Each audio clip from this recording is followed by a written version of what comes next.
안녕하십니까. 바람과 해를 담은 정치 더불어민주연합의 국회의원 양이원영입니다. 저희 오늘 더불어민주연합이 아리백에 특화된 재생에너지 확대를 위한 인프라 확충과 제도 개선 공약을 발표합니다. 저희 기후위기 대응 에너지 전환 공약 두 번째 발표인데요. 네, 바람과 해로 더 풍부하고 값싼 에너지를 공급하겠다는 공약입니다. 우리가 보통 기후위기 문제를 얘기를 할 때 재생에너지는 굉장히 비싼 에너지다 이렇게 인식을 많이 하고 있습니다. 원전은 값싸고 석탄도 싸고 그리고 재생에너지는 비싸다 이렇게 생각을 하고 있는데 실제로 원전과 석탄 발전은 이제 환경 오염 비용 그리고 이후에 처리 비용들을 다 뒤로 미룬 탓인 거죠. 그리고 재생에너지는 초기 투자 비용, 초기 건설과 설비 비용이 많이 들어가면서 그러면서 비싸게 느껴지는 겁니다. 하지만 국가가 할 일, 다시 말하면 인프라 구축과 제도 개선을 제대로만 한다면 우리나라도 다른 나라 못지않게 값싸고 풍부하게 재생에너지를 마음껏 사용하고 그걸 통해서 기업들의 국제 경쟁력도 높이고 또 국민들의 제2의 소득 햇빛연금과 발안연금이라고 저희가 표현을 하는데요. 이런 제2의 소득까지 창출할 수 있고 일자리도 늘릴 수 있는 일석삼조 사조의 역할을 할 수 있는 것이 바로 재생에너지 확대 공약이라고 할 수 있습니다. 재생에너지를 확대하겠다고 여기저기서 얘기를 많이 하죠. 심지어 지금 재생에너지를 탄압하고 있는 윤석열 정부도 재생에너지를 확대하겠다고 말로는 하고 있습니다. 근데 중요한 것은 얼마나 확대하겠다 그리고 그냥 확대하겠다는 말 그 자체가 아니라 어떻게 할 것인가, 그러니까 다시 말하면 정책 수단을 무엇으로 쓸 것이냐가 중요하다고 볼 수 있습니다. 이런 정책 수단을 제시하는 것, 그것이 바로 국가가 할 역할이고 그리고 저희 같은 정치권에서 제시할 역할이라고 생각합니다. 이번에 더불어민주연합에서 말씀을 드리는 두 번째 에너지 전환 기후위기 관련한 공약은 바로 어떻게 할 것이냐입니다. 어떠한 정책 수단을 가지고 재생에너지를 대폭적으로 확대해서 시장이 그리고 우리나라 사회 전체가 재생에너지를 확대하는 방향으로 일제히 움직이게 만들 것인지 시장의 규칙, 제도 이런 것들에 대해서 말씀을 드리려고 합니다. 오늘 참석해 주신 저희 더불어민주연합 후보자들을 소개해 드리겠습니다. 네, 임미애 후보님 모셨습니다. 백혜숙 후보님 모셨습니다. 네, 서재헌 후보님 모셨습니다. 네, 임광현 후보님 모셨습니다. 이주희 후보님 모셨습니다. 그리고 저희 더불어민주연합의 황순식 정책총괄본부장님 모셨습니다. 그러면 차례대로 후보님들께서 기자회견문을 낭독하도록 하겠습니다. 더불어민주연합의 임미애 후보입니다. 알리백을 위한 인프라 확충과 제도 개선 공약 발표입니다. 바람과 해로 더 풍부하고 값싼 에너지를 공급하겠습니다. 더불어민주연합은 재생에너지 비중을 대폭 확대하는 공약을 발표한 바 있습니다. 재생에너지 확대는 목표를 높게 세우는 만큼 관련 제도 개선책이 뒤따라야 목표가 현실화될 수 있습니다. 오늘은 재생에너지 확대, 즉 알리백 달성을 위한 인프라 확충과 제도 개선 공약에 대해 말씀드리겠습니다.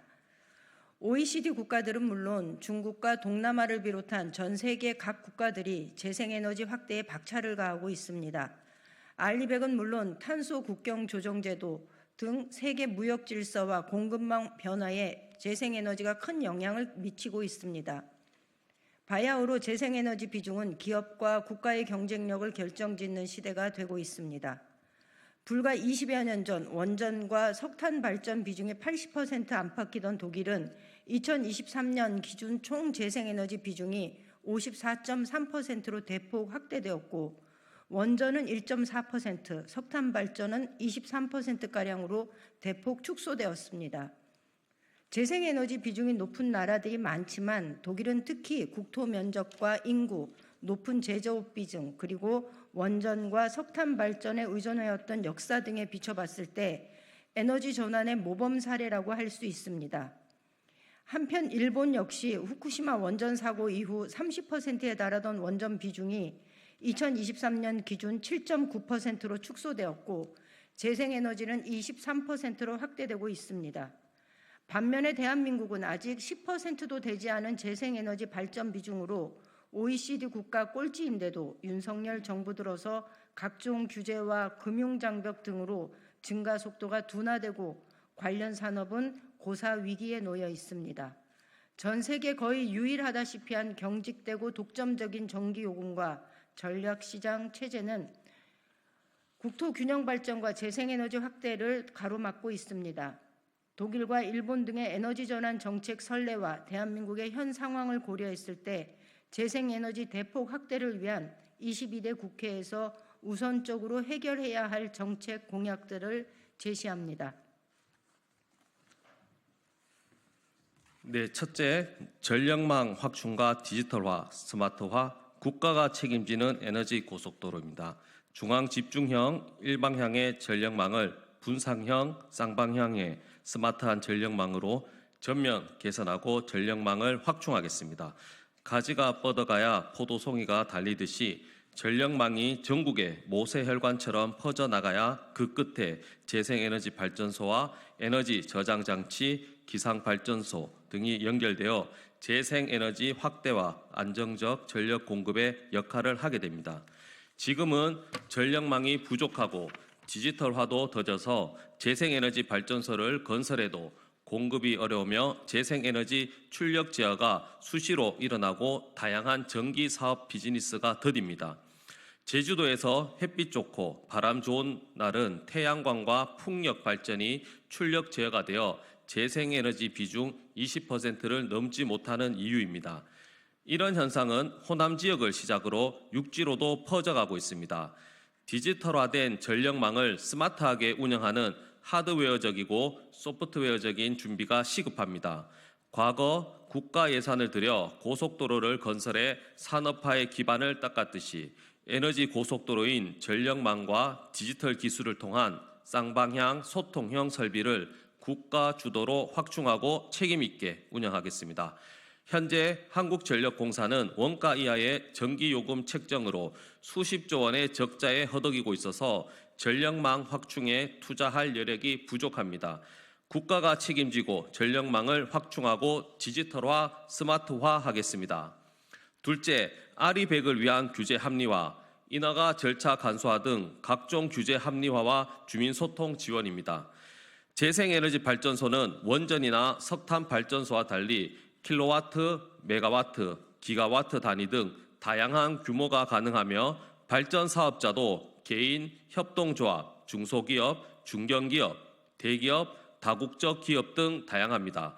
태양광과 풍력 발전소는 연료를 사용하지 않아서 배출 물질이 없고 사고 위험도 매우 적어서 입지 제약이 적습니다. 그럼에도 불구하고 개인이나 협동조합, 중소기업에서 하는 소규모 발전 사업에도 과도한 인허가 절차가 만연하고 있고 원전이나 석탄 발전과 동일한 환경영향 평가 잣대를 적용하는 등 규제가 심한 상황입니다. 잘못 알려져 있는 정보로 인해 태양광과 풍력 발전소 입지를 우려하는 주민들로 비용이 증가하고 있는 것도 사업자에게만 미룰 수 있는 상황이 아닙니다. 각종 인허가 규제 합리화와 함께 태양광 이격거리 규제 완화 관련 법 개정과 풍력발전 특별법 제정하겠습니다.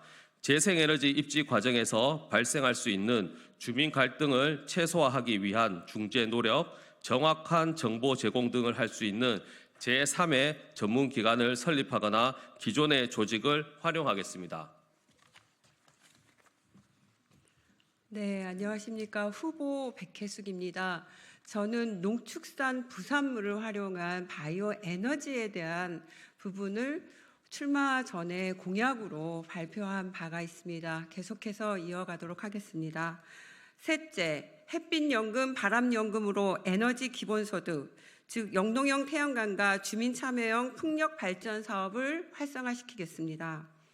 원전과 석탄 발전은 가동하면 배출되는 다양한 유해 물질 외에도 폐쇄 이후에 쓰레기가 발생하며 원전은 설비와 건물조차도 핵쓰레기로 관리해야 해서 추가 비용이 계속 발생합니다. 반면에 태양광, 풍력발전소는 일단 건설하고 나면 연료도 없고 쓰레기 발생도 거의 없어서 초기 투자비 회수 이후에는 계속 이익이 발생합니다. 농사와 병행하는 영농형 태양광 100kW에 필요한 650여 평에는 농사 이익의 8배가량 되는 태양광 전력 판매 수익이 발생합니다. 이를 임대인은 물론 임차농에게도 수익이 될 수 있도록 관련 법을 마련하겠습니다. 주민들이 풍력발전 사업의 투자자로 참여해 풍력발전의 주인이 되어 바람연금을 받는 제도를 더욱 활성화시키겠습니다. 넷째, 재생에너지 우선 접속, 우선 구매, 출력 제어 최소화 법안 마련하겠습니다. 재생에너지가 확대되기 위해서는 재생에너지 발전 사업이 이익이 되는 구조가 되어야 합니다. 재생에너지를 생산했는데 전력망이 없어서 연결을 못하고 원전과 석탄 발전소를 우선 공급하느라고 재생에너지 전기는 공급을 중단하는 일이 발생하면 재생에너지가 늘어나지도 않고 수익성이 악화되어 사업성도 떨어지고 금융 조달도 어려워집니다. 재생에너지를 생산해도 판매될 수 있을지 불확실성이 높아져서 투자자들도 꺼리게 된 것이 현재 윤석열 정부의 재생에너지 규제 정책입니다. 재생에너지 발전소에 전력망을 우선 접속하고 재생에너지 전기를 전력회사가 우선 구매하도록 하며 전력망 안정화를 위한 출력 제어 역시 재생에너지는 최소화시킬 수 있도록 관련 법을 정비하겠습니다. 네, 이주희 후보입니다. 이어가겠습니다. 다섯째, 재생에너지 가격 보장 제도를 마련하고 규모별 지원과 가격 경쟁력 확보를 위한 지원을 아끼지 않겠습니다. 재생에너지가 확대되기 위해서는 비용은 최소화하고 수익은 최대화할 수 있는 제도를 마련해야 합니다. 건설과 인허가 과정에서 불확실성이 줄어들고 비용이 최소화될 수 있도록 지원하는 것과 동시에 판매 과정에서 불확실성이 줄어들고 예상 가능한 가격이 보장되어야 합니다.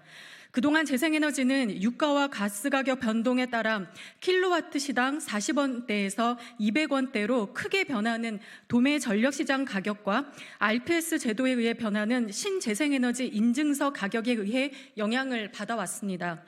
아직 재생에너지 시장이 안정적으로 발전하기 전이므로 이런 가격 불확실성을 제거하는 재생에너지 가격 보장 제도를 마련하겠습니다. 소규모 재생에너지 사업자는 장기 고정 가격제를 통해서 충격을 받지 않도록 하고 중규모 이상의 재생에너지 발전 사업의 경우에는 최저와 최고 가격의 범위를 두고 순차적으로 다른 발전원에 비해 가격 경쟁력을 가질 수 있도록 지원하겠습니다. 여섯째, 아리백 산단 마련과 탄력적인 전기요금 제도를 실행하겠습니다. 산업단지 마련에는 여러 가지 혜택이 있습니다. 농지와 산지 전용은 물론 도로와 물, 전기 공급을 국가가 책임집니다. 나라 경제와 지역 경제를 살리는 산업단지 역할을 기대하기 때문입니다. 아리백 산단은 풍부한 재생에너지를 값싸게 공급할 수 있도록 하겠습니다. 풍부하고 값싼 재생에너지를 위해서는 산업단지 마련과 같은 입지 지원이 될 수 있도록 관련법을 마련하겠습니다. 풍부한 재생에너지가 있는 지역에서는 다른 지역보다 전기요금도 더 저렴하게 공급할 수 있도록 하겠습니다. 기업들이 풍부하고 싼 재생에너지가 있는 지역으로 공장을 이전할 수 있도록 지원해 국토 균형 발전에 역할을 다하겠습니다. 네, 임광현 후보입니다. 문턱을 낮춘 정책 금융 지원과 관련 예산 확보를 하겠습니다. 현재의 재생에너지 발전 사업은 입지와 인허가 과정, 판매 과정 등 전반적으로 불확실성이 높아 금융 조달이 매우 어렵습니다. 그 와중에도 전력산업기반기금에서 금융지원 예산은 대폭 삭감되었습니다. 어렵게 마련된 정책 금융 지원을 받기 위해서는 관련 서류와 절차가 어렵고 복잡해서 문턱이 높습니다. 재생에너지 사업자들의 사업 불확실성을 낮추는 한편 정책 금융 지원의 문턱을 낮추고 이자 차액 지원 등 관련 예산을 대폭 확보하겠습니다. 국가가 인프라 확충과 제도 개선을 통해 기업과 개인 등 민간이 마음 놓고 재생에너지 발전 사업에 투자하여 수익을 발생시킬 수 있는 환경을 만들겠습니다. 비싼 재생에너지가 목표가 아닙니다. 소규모 태양광과 해상 풍력 발전은 단가가 높습니다. 재생에너지를 확대하기 위해서는 재생에너지 생산 단가를 낮추는 노력을 해야 합니다.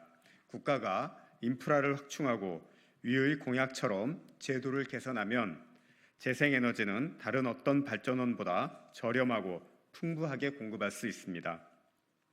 재생에너지는 연료가 없으므로 초기 건설과 설비만 갖추면 화수분처럼 에너지가 계속 생산됩니다. 원전과 석탄 발전 사업자는 소수 몇 명에 불과하지만 태양과 바람에너지 사업자는 전국 수천만 명의 시민이 될 것입니다. 이미 태양광 발전 사업자는 2021년 기준으로 17만 명을 넘어섰습니다. 8천만 명 인구인 독일에는 수백만 개의 태양광 발전소가 있습니다. 탄소 중립 과정에서 몇 배는 더 늘어날 것이며 재생에너지 확대로 수익을 얻는 시민들이 더욱 많아질 것입니다.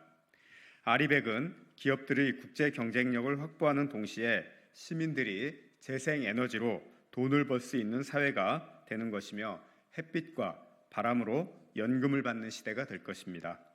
기후위기 대응, 에너지 전환을 위해 더불어민주연합이 가장 앞장서겠습니다.